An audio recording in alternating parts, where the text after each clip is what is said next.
दयाचे असे जन्म गाव,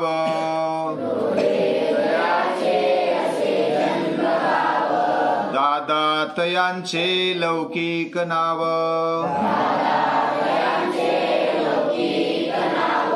जिथे कुंडलिनी असे भावगंगा,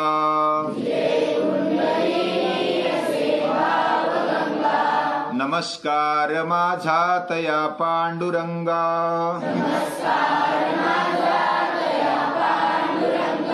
नमस्कार माझा तया पांडुरंगा।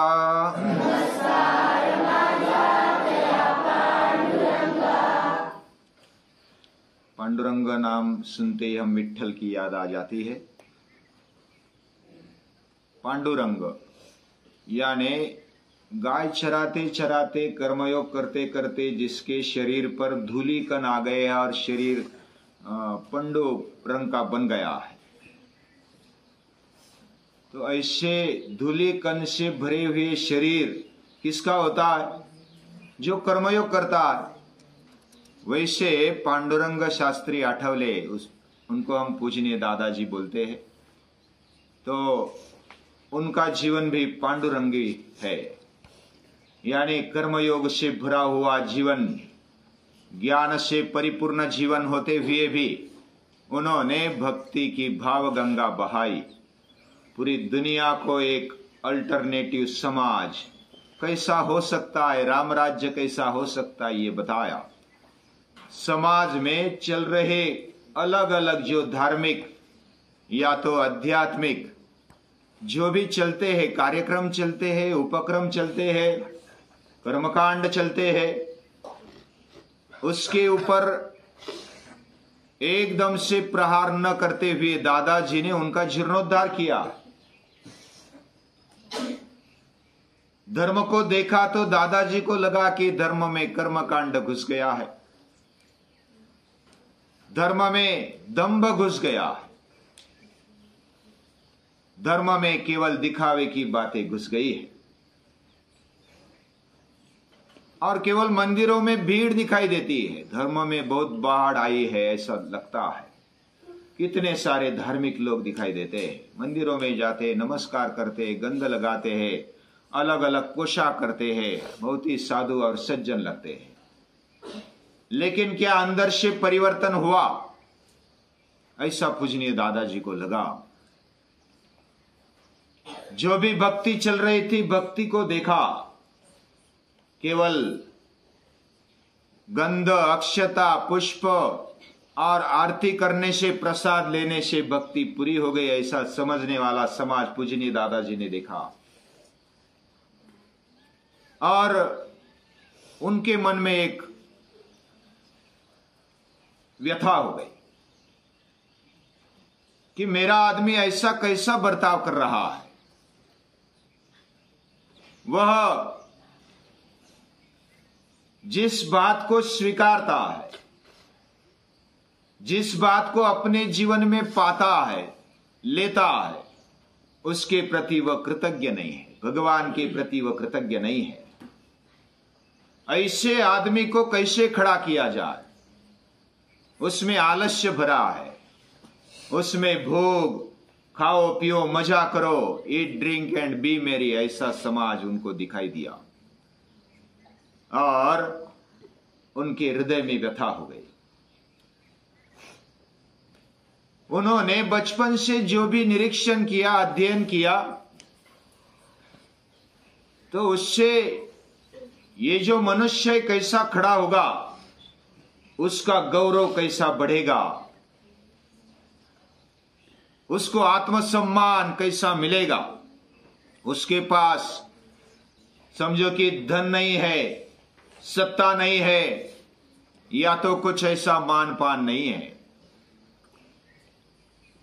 पद प्रतिष्ठा पावर पैसा कुछ भी नहीं है, फिर भी वो अपने आप को महान या तो सम्मानित कैसा माने।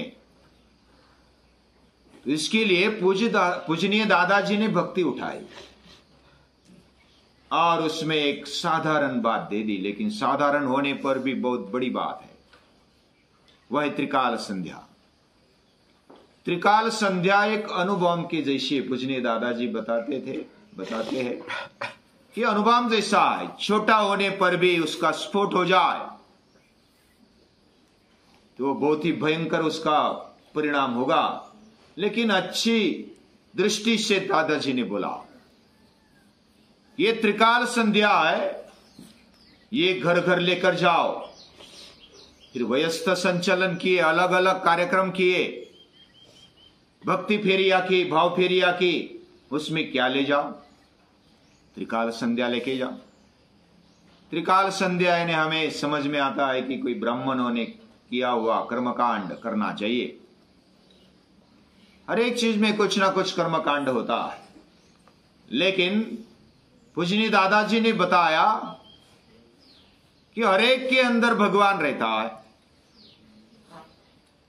वो हमें सुलाता है, हमें उठाता है, हमारा खाया हुआ पचाता है। जब हम थक जाते हैं, सो जाते हैं, तो हम रिचार्जिंग हो जाते हैं और सुबह उठ जाते हैं।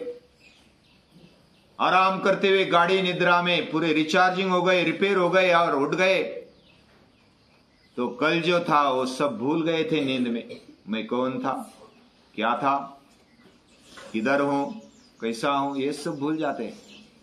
सुबह उठते ही पूरा याद आ जाता है, मेरा नाम क्या है, मेरे घर वाले कौन है, मैं किधर आया हूं, ये सब याद आ जाता है। ये स्मृति देने वाला कौन है, मुझे स्मरण कराने वाला, संभालने वाला कौन है, ये विचार करना चाहिए। और बुद्धिगम्य तरीके से पूजनीय दादाजी ने सामान्य आदमी से लेकर के ऊंचे या तो बुद्धिमान आदमी तक, निर्धन या तो गरीब आदमी से लेकर के जो भी श्रीमंत है उनके तक, जो भी अपने आप को हल्का समझता है हल्के आदमी से ऊंचे समझने वाले अहंकारी आदमी तक, पूजनीय दादाजी ने त्रिकाल संध्या दी और मनुष्य खड़ा किया, उसमें रही हुई कृतज्ञता खड़ी की कि तुझे भगवान स्मृति देता है तो याद कर ले। कम से कम कोई अगर हमें कोई वस्तु देता है, कोई मदद करता है तो हम थैंक यू बोलते कि नहीं बोलते? भगवान को थैंक यू कम से कम बोले, मन में भाव लाए। सुबह उठते ही कराग्रे वसते लक्ष्मी, करमूले सरस्वती, कर मध्य तु गोविंदा, प्रभाते कर दर्शनम, हाथों का दर्शन करे। मेरे हाथ में पुरुषार्थ है, गोविंद है,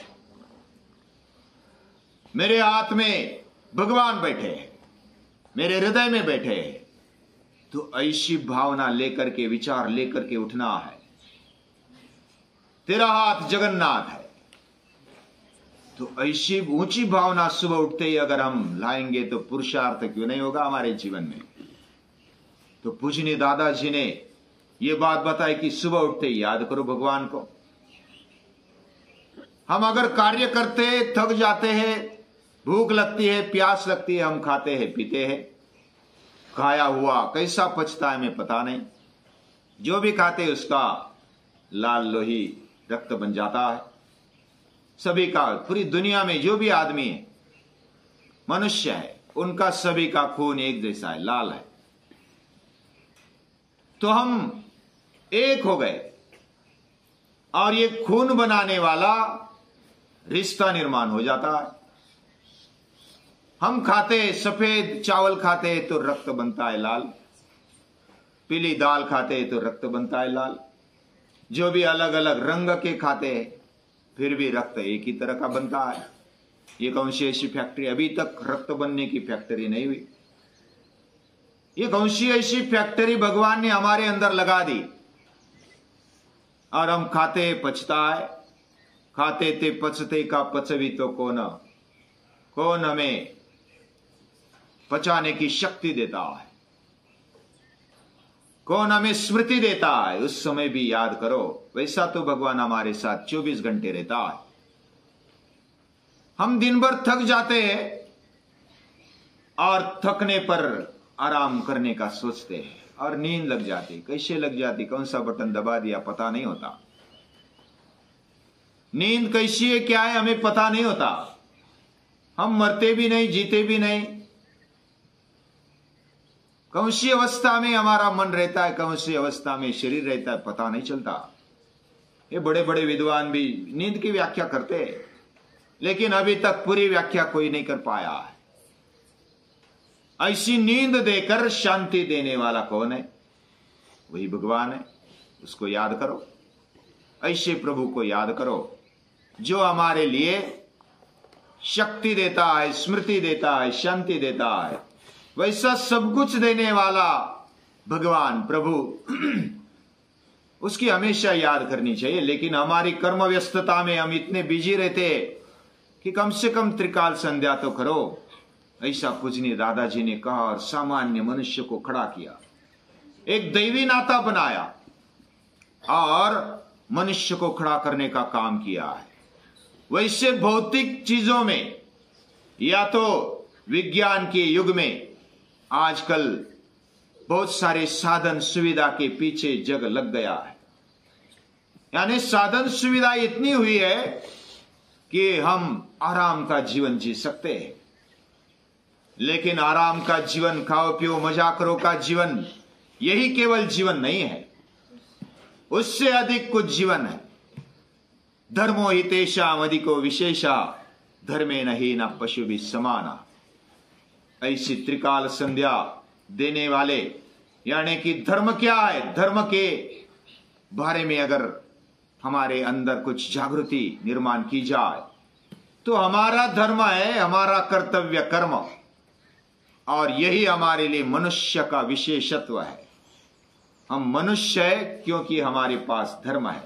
धर्म यानी हिंदू धर्म, मुस्लिम धर्म, क्रिश्चियन धर्म, ऐसा नहीं। दादाजी ने भेदाभेद नष्ट किए। धर्म, धर्म में जो भेद है, जो छोटा है बड़ा है, ऊंच नीच है, गरीब श्रीमंत है, या तो अलग अलग ऐसे भेदाभेद दिखाई देते। रंग का भेद है, कोई काला है, कोई गोरा है, कोई अच्छा है, कोई बुरा है, ऐसा हम देखते हैं। लेकिन उनमें अगर भेद निकालना है तो क्या करना पड़ेगा? तो दादाजी ने दैवी नाता दिया। दैवी नाता कौन सा दिया? Brotherhood under the father of God, यानी हम भाई भाई है। हमारा जो नाता है खून बनाने वाले का नाता है। हमारा भले खून का रिश्ता न हो, लेकिन पूरी दुनिया को एक करने वाला, आदमी खड़ा करने वाला, ये जो शिक्षण भगवान को लेकर पूजनीय दादाजी ने दिया है, यानी भगवान को साथ में लेकर हम वह भाव खड़ा करें, वह विचार हमारे दिमाग में लाए जो हमारे जीवन को बदलता है, सामान्य आदमियों को भी सम्मान देता है, और जो ऊंचे हैं, जो राक्षसी विचार वाले हैं, उनको भी, अहंकारी है, उनको भी सामान्य बनाने का विचार देने वाला ये विचार है त्रिकाल संध्या वाला। पूजनीय दादाजी ने सभी को इकट्ठा किया और सभी में एक भावना भरी कि तेरे अंदर भगवान है। तीर्थराज मिलन हुआ। हम एक एक जैसा पूजनीय दादाजी के बारे में जानेंगे या तो जानने का प्रयास करेंगे। उनके बारे में जानना, सोचना हमारे जैसे सामान्य आदमी की वह ताकत नहीं है। पूजनीय दादाजी का जो चरित्र है, जीवन है, वो ऊंचा है, हम सामान्य हैं। जैसा रघुवंश में एक श्लोक कहा गया है, क्व सूर्य प्रभवो वंशः क्वचाल्प विषयामति तितिर्षुर्दुस्तरम मोहात उडुपे नास्ति सागरम। क्व सूर्य प्रभवो वंशः, दादाजी का जो चरित्र है वो ऊंचा है। जैसे कालिदास कहते हैं, कवि कुलगुरु कालिदास कहते हैं कि सूर्य जैसा वंश कहां और क्वचाल्प विषयामति, मेरी अल्पमति कहां। तितिर्षुर दुस्तरम मोहाद, मेरे मोह के कारण ये जो बड़ा सागर में तरना चाहता हूं, उडुपे नास्ति सागरम, मेरी हिम्मत नहीं, मेरी इतनी ताकत नहीं, मेरा भी मन कातर हो जाता है। पूजनीय दादाजी के बारे में जब सोचते हैं या तो विचार करते तो हमारा मन हिल जाता है, वह थरकने लगता है। इतना बड़ा चरित्र क्या हमारे समझ में आएगा? सचमुच क्या हमारी बुद्धि इतनी है? क्या हमारा कर्मयोग इतना है? क्या हमारा ज्ञान इतना है? क्या हमारी भक्ति इतनी है? तो ऐसा नहीं है। उन्होंने नाता जोड़ा। मेरे साथ जुड़ा, आपके साथ जुड़ा, परिवार के साथ जुड़ा, कुटुंब के साथ जुड़ा और एक परिवार खड़ा किया और परिवार के पीछे एक शुद्ध ऐसी भावना दे दी कि भगवान हमारे अंदर है, वह सभी का जीवन चलाता है, वह खाया हुआ पचाता है, सोने पर उठा देता है, वह थकने पर आराम देता है, नींद देता है, ये सब देने वाला भगवान है। और हम दैवी नाते से इकट्ठा हो जाए तो बाकी सब बैरियर्स निकल जाएंगे। और ये नाता देकर पूजनीय दादाजी ने हमें अपनाया, एक संबंध बांधकर ये समाज खड़ा किया, उसको एक अल्टरनेट दिया। यानी हमारा जीवन ऊंचा हो सकता है, हम सामान्य होने पर भी सामान्य नहीं है। ऐसी हिम्मत, ऐसी खुमारी, तेजस्विता देने वाले पूजनीय दादाजी हमारे लिए वह देवदूत के समान है। वे हमारे जीवन को खड़ा करते हैं। हम सामान्य जीवन जीते, मैं किस खेत की मूली, मेरे पास कुछ नहीं है, क्या है मेरे पास, ऐसा समझने वाले मुझसे एक हिम्मत खड़ी हो जाती है कि पूजनीय दादाजी ने जो नाता दिया उससे एक हिम्मत बन सकता है, बन सकती है कि क्या हम पूजनीय दादाजी को नमस्कार नहीं कर सकते? क्या पूजनीय दादाजी का जो भी जीवन है, जो भी उनका भाव है, भक्ति है, उनका ज्ञान है, उनका कर्मयोग है, क्या उनके बारे में हम सोच नहीं सकते?